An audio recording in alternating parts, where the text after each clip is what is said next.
अरे तो गलत क्या सोच रहा है, सही तो सोच रहा है वो। सर मैं इनको पढ़ाने के लिए मैं इलाहाबाद लेके आया।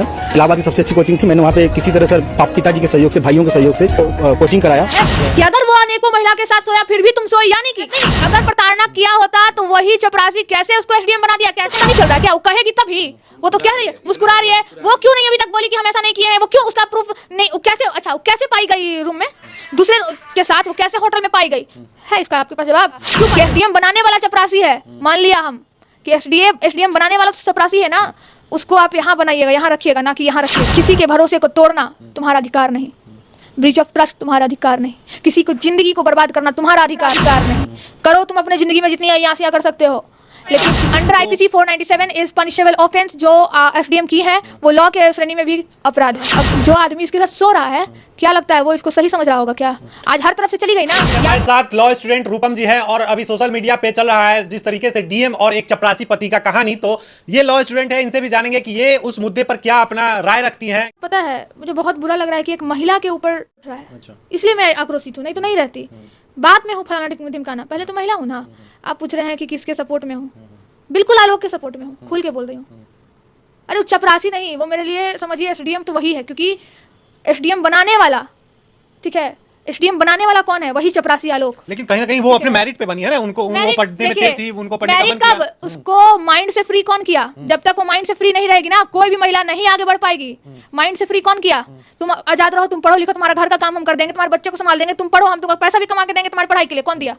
मैं जो सपोर्ट कर रही हूँ वो आलोक का कर रही हूँ, चूंकि आलोक सही है। इसने वो काम किया जो बड़े बड़े मर्द भी नहीं करते। अरे कितना विधायक है, कितना विधायक पढ़ा लिखा है, जाके घर में उसका देख लीजिए, उसकी कितनी बीवी या बेटा बेटी पढ़ा लिखा है। नहीं है, भले अपने विधायक जितना रह जाए, ठीक है, लेकिन ये चपरासी जो है, ये नाम का चपरासी है, लेकिन मेरे लिए तो एसडीएम का जो पोस्ट है वो इसके लिए है। लेकिन जो आरोप है, अब लोग जो कह रहे हैं कि मतलब आलोक मौर्य कहीं ना कहीं प्रताड़ना करता था, मारपीट करता था, इसलिए पत्नी जो है किसी और के साथ अवैध संबंध बनाई। तो उस बीवी के लिए वो कमा के पैसा लाके उसको नहीं देता, उसको एसडीएम नहीं बनाता।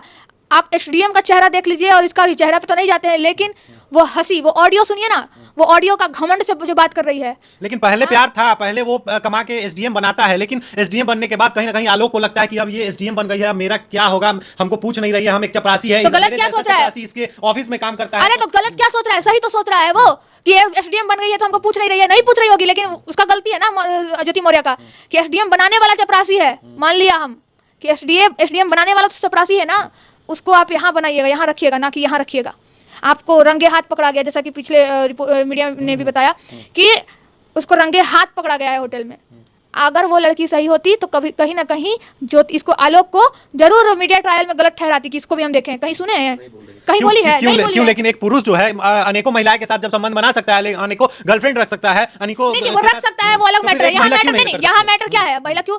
यहाँ मैटर रखो ना भाई, लेकिन किसी के भरोसे को तोड़ना तुम्हारा अधिकार नहीं, ब्रीच ऑफ ट्रस्ट तुम्हारा अधिकार नहीं, किसी को जिंदगी को बर्बाद करना तुम्हारा अधिकार नहीं।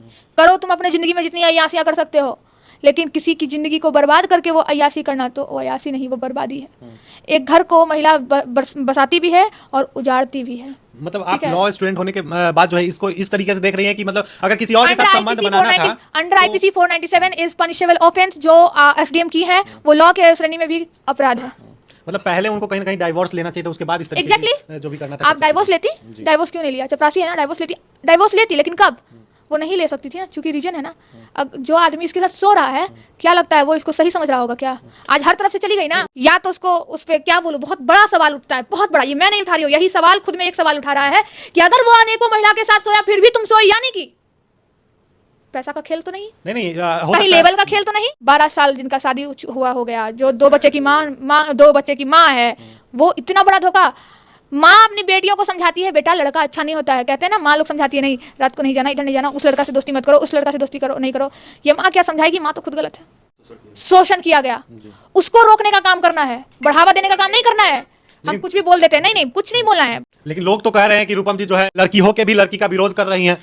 जी नहीं, लड़की होकर भी लड़की का विरोध नहीं कर रही हूँ। एक लड़की, एक जागरूक युवा होकर गलत का मैं विरोध कर रही हूँ। मैं जागरूक युवा हूँ। लेकिन अभी तक प्रूफ तो नहीं ना हुआ है कि एसडीएम ही गलत है। तो कैसे निलंबित हो गई? निलंबित हो गई है क्योंकि उन पे इल्जाम लगा, इसलिए निलंबित किया गया है। उनको नौकरी से बर्खास्त तो नहीं किया गया है। देखिए, प्रूफ करना ना करना वो तो न्यायालय का काम है। ये काम है न्यायालय का, न्यायालय में जाएगा मामला, देखा जाएगा। लेकिन मैं आपको बता दूं कि अगर ऑफेंसेस जो उन पे चार्जेस लगने वाले हैं या लगे हैं या जो भी है, अगर किसी भी सिविल सर्विसेज पे अगर उन पे ऐसा कोई एलिगेशन लगता है और वो सिद्ध हो जाता है तो उनको बाकायदा निलंबित किया जाता है। अगर प्रूफ हो गया कि वो इस क्राइम में जो उन पे चार्ज लगा है वो सही चार्जेज है, वो सिद्ध हो चुका है और उनको पनिशमेंट भी मिल गया है, तो वो वहां से डिस्क्वालीफाइड हो जाएंगे। तो यही प्रोसेस एसडीएम के लिए भी यूज होगा। मतलब आपका कहना है कहीं ना कहीं एसडीएम को निलंबित कर दिया गया है, इसी से मतलब वो सिद्ध हो गई कि वो मतलब सिद्ध नहीं हो गई, सिद्ध इससे हो रही है कहीं ना कहीं। ये मैं सिद्ध करने वाली कौन, मैं सिद्ध नहीं कर रही, मैं उस प्रूफ के द्वारा कह रही हूँ जो प्रूफ दिख रहा है। मीडिया ट्रायल जो चल रहा है अभी, तो अभी ये भी दिख रहा है, मतलब लोग कह रहे हैं, देखिए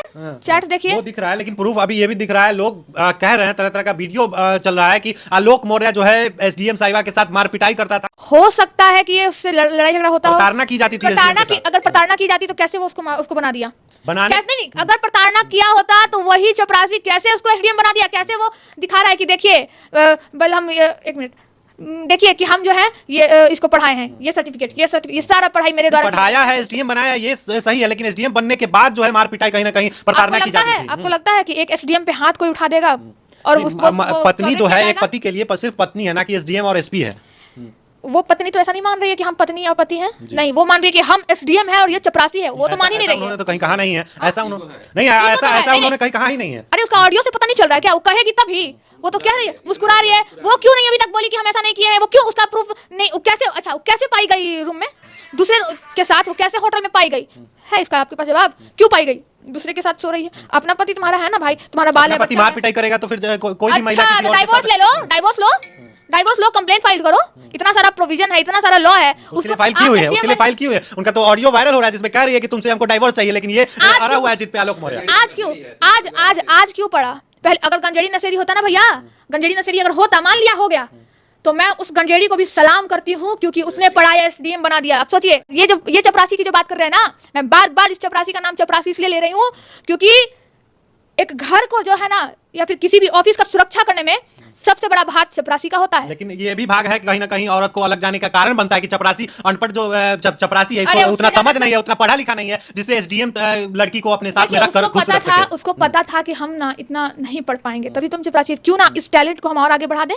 उसी को आगे बढ़ा दिया वो कि लो तुम ही पढ़ो, तुमको पढ़ने का ललक है। बाद में उसको हैंडल नहीं कर पाया है ना, उसको हैंडल ये क्या नहीं कर पाएगा? वही इसको हैंडल नहीं कर पा रही है क्योंकि ये एसडीएम हो गई है।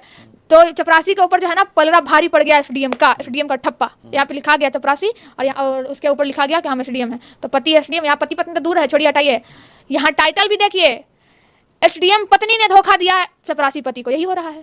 और उन लड़कों को क्या कहना चाहिएगा, उन पतियों को क्या कहना चाहिएगा जो मतलब अपनी पत्नियों को, जो पटना में पढ़ रही हैं, दिल्ली के मुखर्जी नगर में पढ़ रही है, जो बीपीएससी यूपीएससी की तैयारी कर रही है, प्रयागराज से अभी 137 महिलाओं को जो है पति जो है वापस बुला लिए। एक बक्सर की महिला जो है थाने में पहुंच गई है कि केस करने पहुंच गई है बक्सर थाने में कि मतलब मेरा पति जो है हमको बुला लिया है, पढ़ने नहीं दे रहा है। नहीं, ऐसे पतियों को हाथ जोड़ के रूपम अपील करती है, महिलाओं को पढ़ने दीजिए। हर महिला एक जैसी नहीं होती है, वो आप पे भरोसा करती है, आपको अपना जीवन सौंप देती है, जीवन क्या तन मन धन सब कुछ सौंप देती है, वो पढ़ना चाहती है, पढ़ने दीजिए। मैं आप जो लोगों से हाथ जोड़ के अपील करती हूँ, आपकी बीवी, आपकी पत्नी, आपकी बेटी पढ़ जाती है तो नाम आपका ही होगा। बाकी कर्म प्रधान अगर आप सही रहोगे तो आपकी बीवी भी सही रहेगी। आप भी उस काबिल बन के दिखाओ जो आपकी बीवी बनना चाहती है। देखिए हमारे साथ अभी लॉ स्टूडेंट रूपम जी थी और सोशल एक्टिविस्ट भी हैं, तो कैसा लगा ये खास बातचीत और कैसा लगा एसडीएम पे जो इन्होंने कहा है, मुखरता से अपनी बातों को रखा है, तो ये सुनकर आपको कैसा लगा कमेंट बॉक्स में जरूर बताइए।